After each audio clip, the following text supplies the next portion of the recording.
Welcome to Scattered Moments. These are brief reflections on faith and the quiet places where grace appears.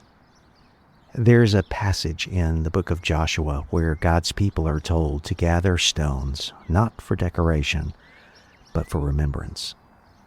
When your children ask, "What do these stones mean?"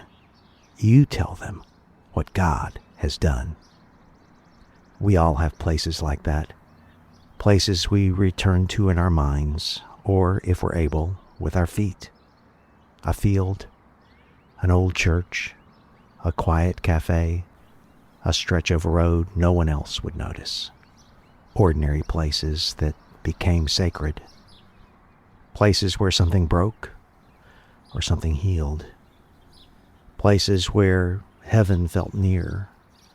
And over time, without even trying, we gather stones there. We stack them quietly in our memory. A rescue, a grief, a moment of clarity, a whisper from God. And one day, someone will ask, "What happened here?" A while back, I returned to one of mine. It was a place from my college years, a quiet season where I spent long days alone.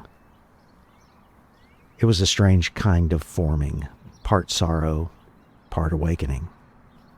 And if I had to explain it, if I had to answer the question, what happened here? I think I would say it like this. I tasted loneliness, and I found it pleasing. I dreamed of God, and I washed the floors. I listened to nothing and everything that surrounded it. I swam at midnight, and I saw the moon drift over Louisiana clouds.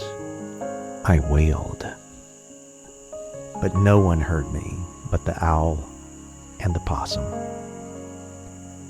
I was never more alive and never more dead. It was transcendent. It was holy.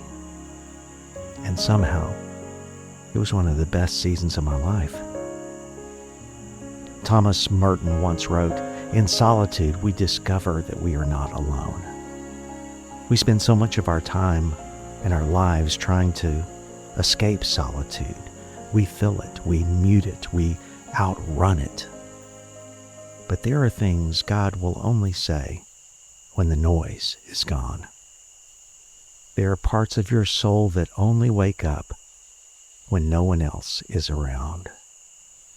Solitude is not the absence of life. It's often where life finally begins. And so we gather stones. Not to live in the past, but to remember what God has done there.